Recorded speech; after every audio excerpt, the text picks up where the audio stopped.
Історія українського мисливства має свій власний шлях. І етапи його становлення яскраві та водночас складні. Але за кожною знаковою подією завжди стоять люди, для яких справа розвитку вітчизняного мисливства – це справа їх життя. Саме ці люди залишили нам безцінний спадок, і вже нам, їх нащадкам, треба дбати про набуте і рухатись далі. І в цій справі немає дрібниць чи незначних речей, важливо все. Бо цивілізоване полювання – це не тільки активний туризм, а й окремий шар культури та естетики.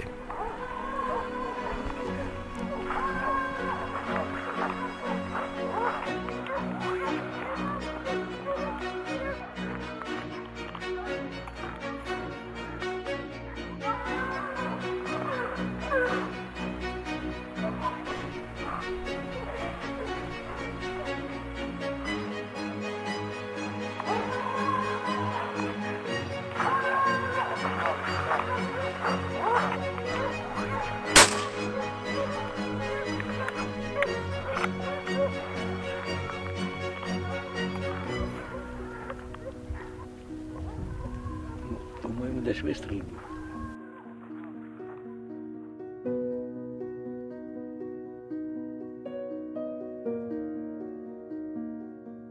Майбутнє кличе за собою і вимагає від нас прогресу та удосконалення, як у матеріальному, так і духовному сенсі. І наш обов'язок наслідувати ці ідеали і кожним своїм кроком та вчинком доводити, що обраний вектор розвитку українського мисливства – це наш спільний шлях.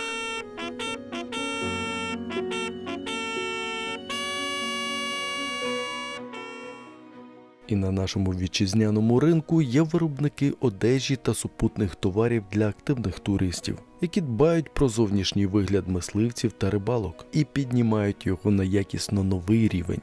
І сьогодні, перед тим як поринути у вир пригод, ми завітаємо до торгівельної марки «Акрополіс», яка займає почесне місце серед виробників товарів для активного туризму.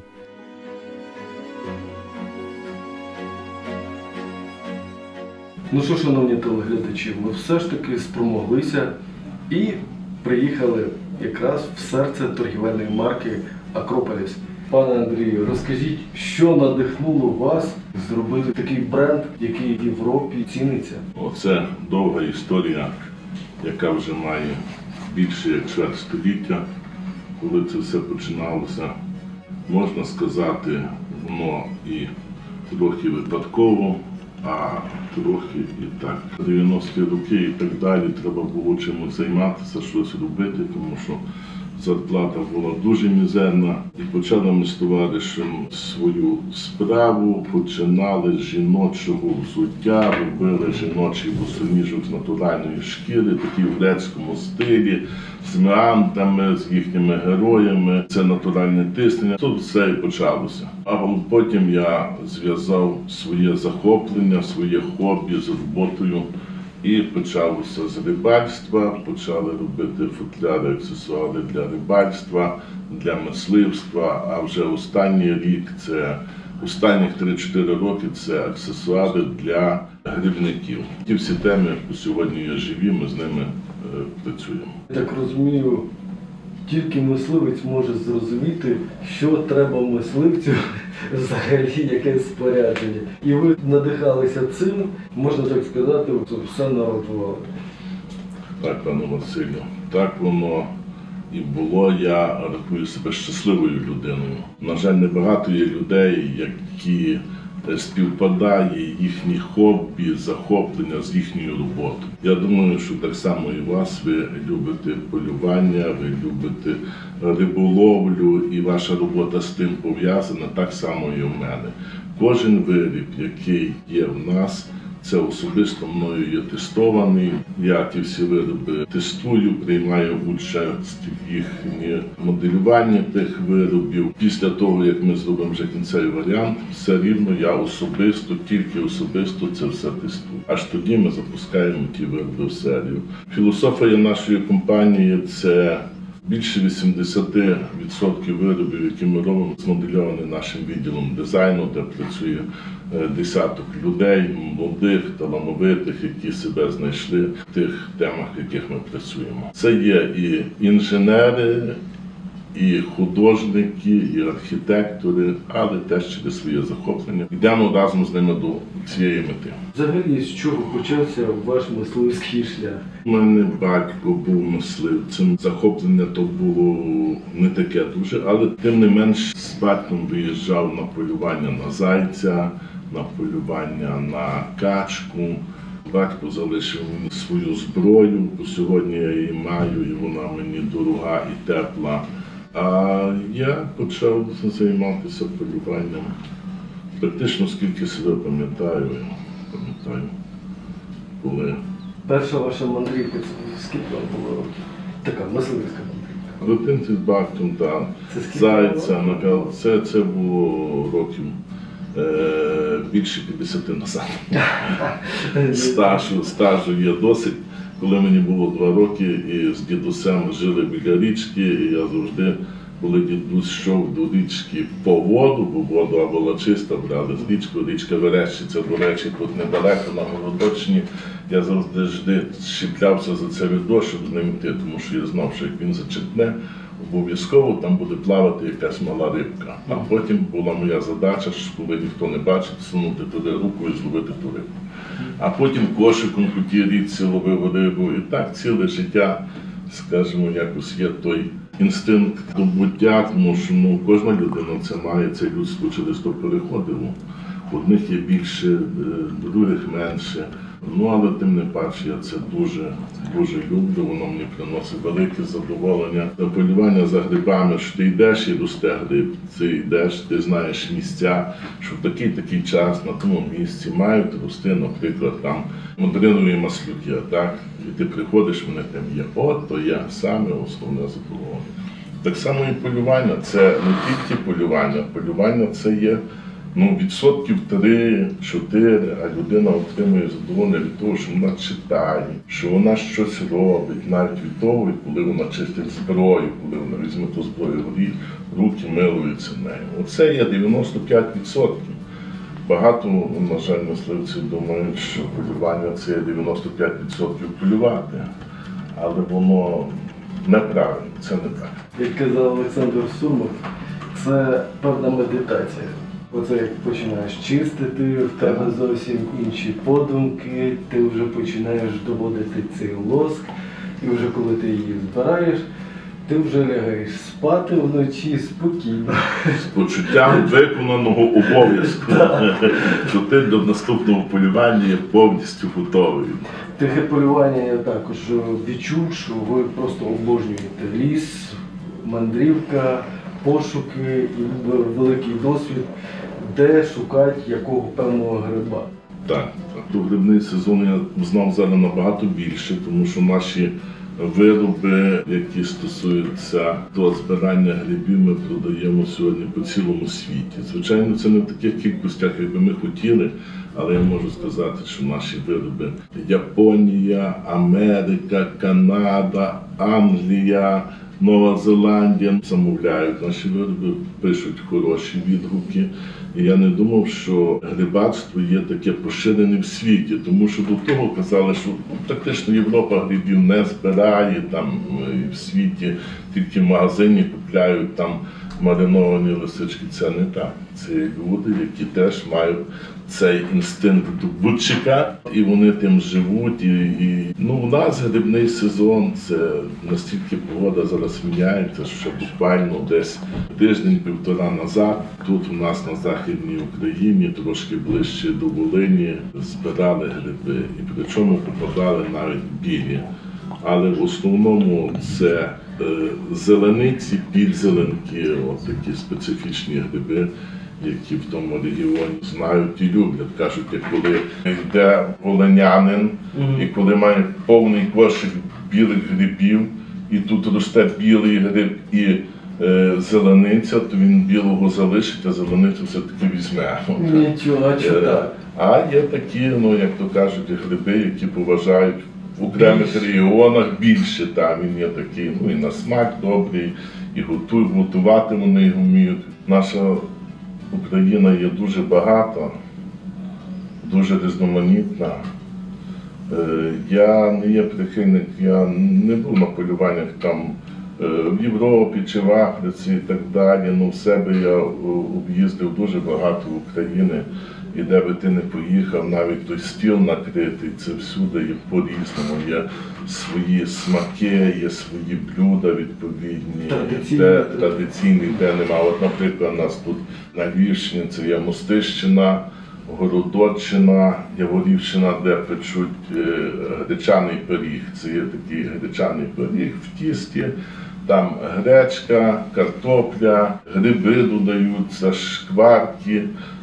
Нічого такого, скажімо, мудрого в цьому немає, але воно дуже смачне і воно поширене, воно має вже свою традицію сотні років. І так кожному куточку нашої України є щось своє. У вас є виробництво і вам є що показати.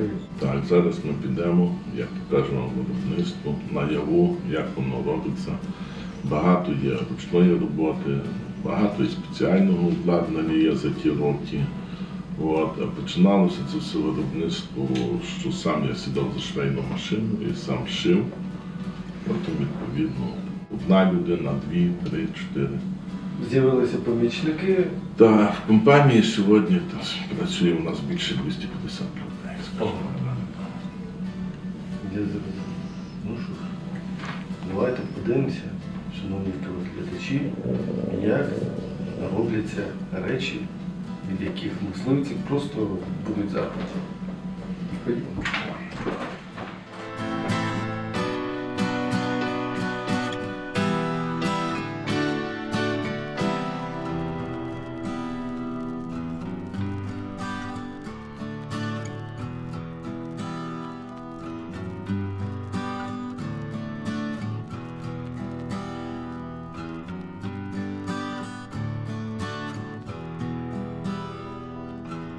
І ось ми у самому серці Акрополіса. У місці, де мрії та задуми набувають свого, так би мовити, фізичного втілення.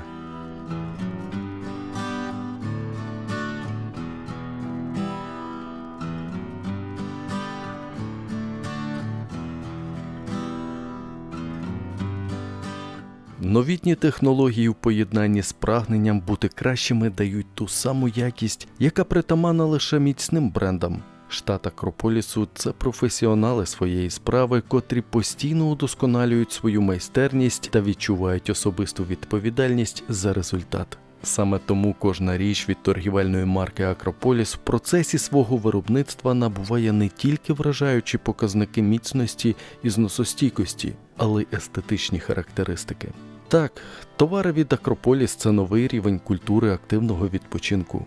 І як ми побачили, культура самого виробництва цього бренду також вказує на те, що у великих справах все має бути на своєму місці задля того, щоб все працювало як єдиний організм. Бо інакше просто неможливо досягнути поставлених високих цілей.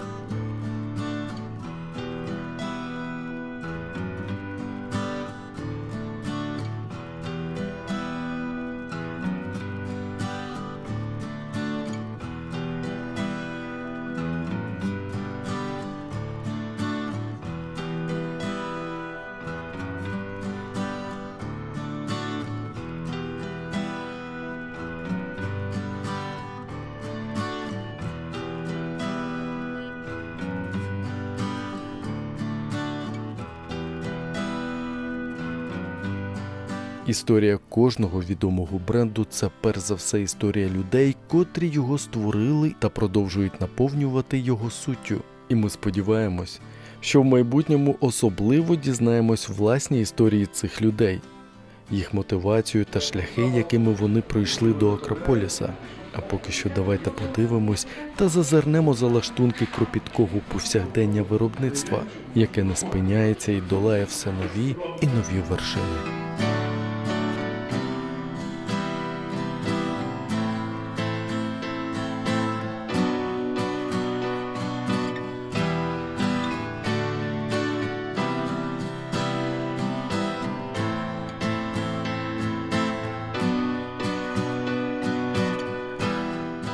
відчуваючи атмосферу, яка панує в Акрополісі, ще краще розумієш доволі просту і водночас складну істину. Тільки наснага, завзяття та повна віддача приносить бажані результати. І я впевнений, що в свою чергу позитивна енергетика, яка вкладається в кожну таку річ, в свою чергу передається далі до людей, котрі будуть використовувати ті чи інші плоди цієї праці в своєму житті.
Ми ж можемо побажати Акрополісу подальших успіхів та невичерпаних сил задля подальшого розвитку. Бо в такі складні часи, в яких перебуває наша країна зараз, головне не втрачати віру у майбутнє і робити свою справу на всі 100%.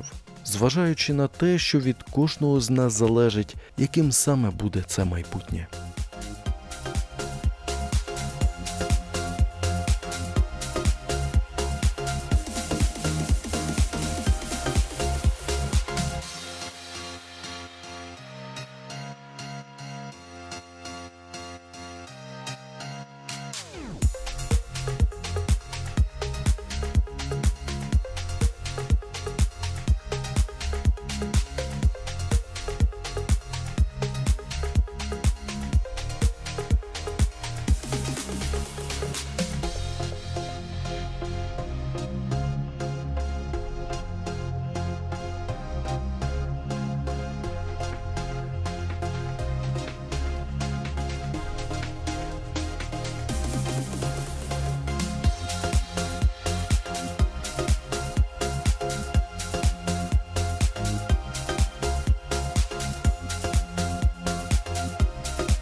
Наш шлях триває, і вже зовсім скоро ми зануримось у вир пригод. Львівська хвиля.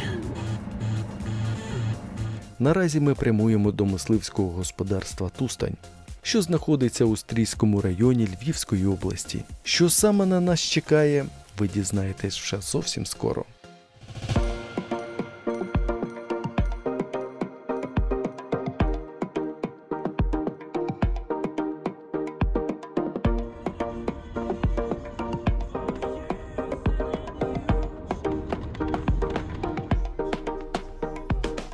Сьогодні ми приймемо участь у періодичному обході угідь. Це дуже важливий захід і є невід'ємною частиною праці людей, котрі займаються розвитком вірених їм мисливських господарств. Спостерігаючи та аналізуючи зібрані дані, можна дізнатись, як то кажуть, чим дихає ця та інша територія у ці зимові місяці. І, звісно, вносити певні корективи у сам процес підтримки мисливського господарства на належному рівні. Як казали стародавні філософи, насолода від спілкування – це головна ознака товариства. І спілкування з Русланом Ярославовичем доводить цю думку. Деколи гніздяться, качки залишаються, якщо не замерзають потоки гірські. То буває, качка залишається тут, гніздиться. Але це таке, як виняток. Тетерів, глухарь. За всю історію, яку я себе тут пам'ятаю, тут є рябчик. А, рябчик. В достатній кількості є.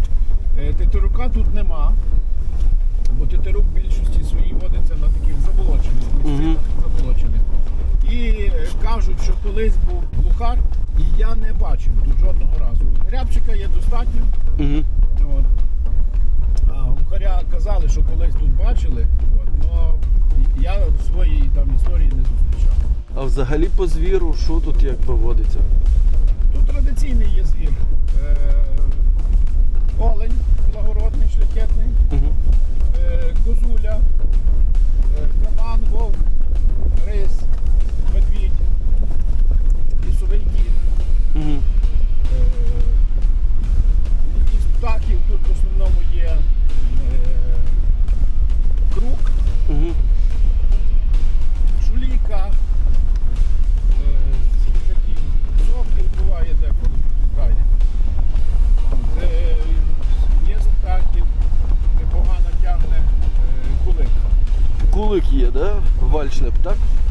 Тут, чесно кажучи, полювати на вальшнепа тут важкувато. Ні, тут просто традиційно тут мало полювати на вальшнепа, бо він, як правило, тягне трохи вище на полянку. Ага. І до неї треба дойти, не всі мають фізичну допомогу. От, і для того, щоб там полювати. Хоча є випадки, що нормально полювалося на вальшнепа. З лягавими? Ні, тут з собаками ви не полюєте. Ну, тут тяга тільки треба, Так, да? тут тільки на тязі стоїте.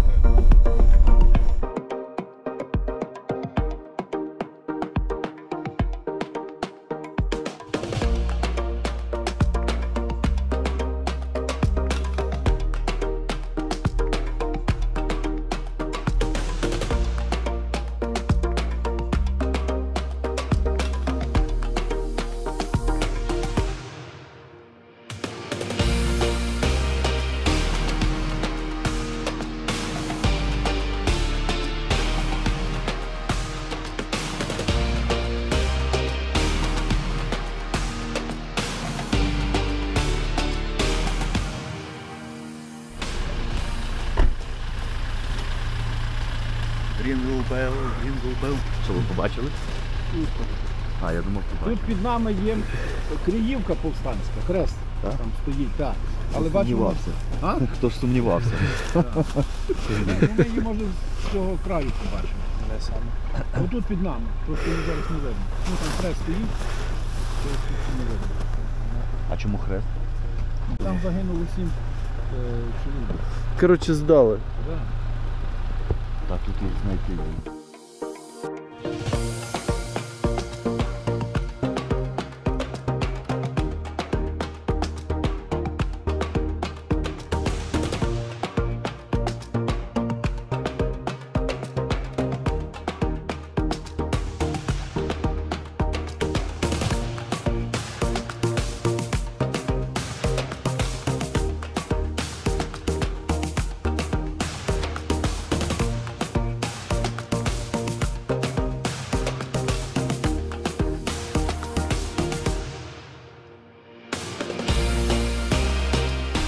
Да, А де ти є? да ладно, сзади вас. Ну то сідай. Учень. А, добре, сідай.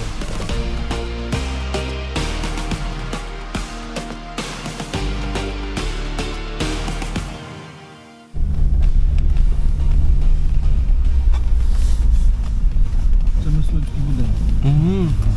Прикольно. Клас.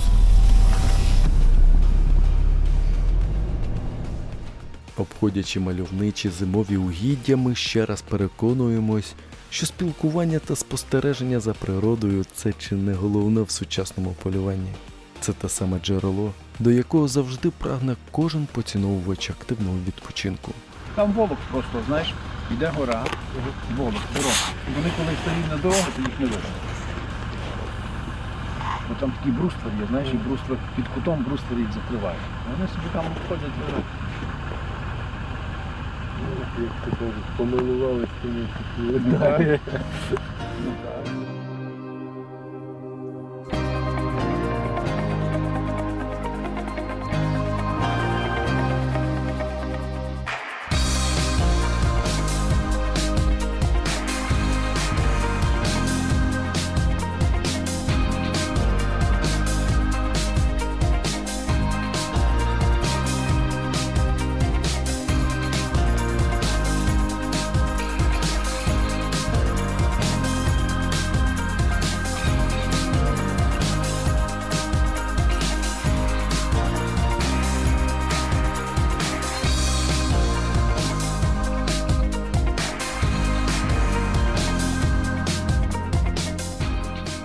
Наявність великої кількості звіра, якого ми мали змогу спостерігати як на власні очі, так і за вторинними ознаками, говорить сама за себе.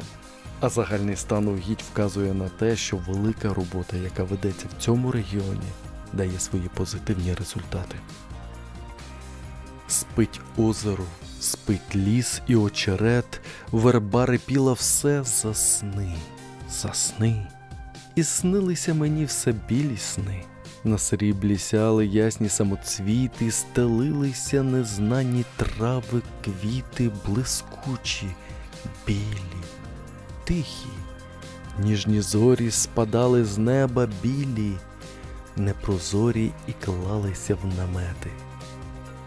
Біло, чисто попід наметами, ясне намисто з кришталю грає і ряхтить усюди я спала. Дихали так вільно груди, по білих снах рожеві гадки легенькі гаптували мережки. І мрії ткалися золото-блакитні, спокійні, тихі, не такі, як літні. Леся Українка. Вона розмикає і потім, знаєш, витікає знизу, і тут звір ходить. Просто в зимі звір солі не сильно потребує. Більше він хоче води. Ну що ж, ми прийшли з чудовими угіддями, взяли з собою на всяк випадок рушнички, так як дуже багато хижого звіру, на всяк випадок. Ніхто полювати не збирався. Ну, можу сказати, що все вийшло як не може найкраще. Ми побачили звіра вольєрного, який отут, ви самі бачили, і олені, і козочки є, багато всього. До речі, а тут є і винуватець. А який, зараз ви побачите.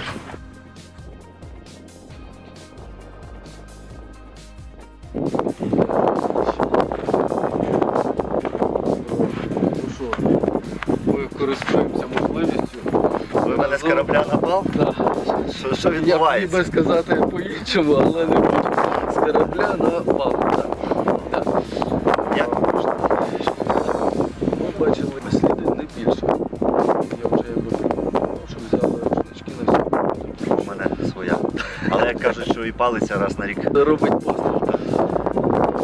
Тут багато якби хижого звіра, але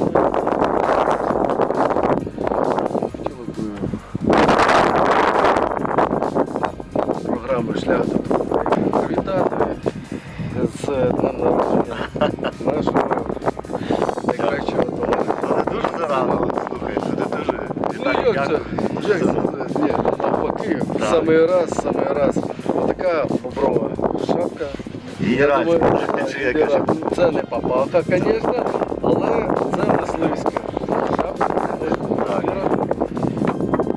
Ну, у нас на нагоді, тому що річ, чесно кажучи, я був на цій шапці. Тож, по-перше, дякую, це несподівано. По-друге, ну, цікава історія. Це, знаєте, як люди, кому за 40, треба вже змінювати шапку звичайну на шапку, так? Давайте тепер, ну, так, це з цим запасом, що вже 40 плюс є. Ми просто якби Давайте. подивилися, що вона Я- дуже я- гарна і Слухай, якеньке тепер. Виглядає цікаво, так? як кажуть, під лицу все к лицу. Це називається 40 років плюс, вже можна шапку одягати, да? Ну класно, слухай. Це мисливська. Класно, це мисливська. Треба подивитися, як вона виглядає, і, до речі, стане мені завтра. У нас завтра основне полювання, ти вже розказав. Да. Так, що Ні, і ще, зустрічатися. я ще якби не говорив, да, Не на казав. нас завтра чекає Ну, дай Бог. регулювання хижого звіра в Дрогобицькому районі. Ми зустрінемося з первинним колективом, яким саме. Ви побачите вже завтра, тому що для нас це також несподівано. Можете робити різних презентацій. Вже як Щастя, здоров'я і ясної голови. Так, офіційно, це скільки буде? Офіційно буде 44. Вже дідусь, вже палку дали. Я все зрозумів, мені, знаєте, для антуражу. Типу, вже палицю добре, що не цей, поняв? Типу, Тому тримай. Є кастиль. Обер. Дякую. Дякую за привітання, Віталій, дякую. І тобі. Дякую за привітання, друже, і дякую за чудову. Радіємо кожному виїзду, кожній зйомці.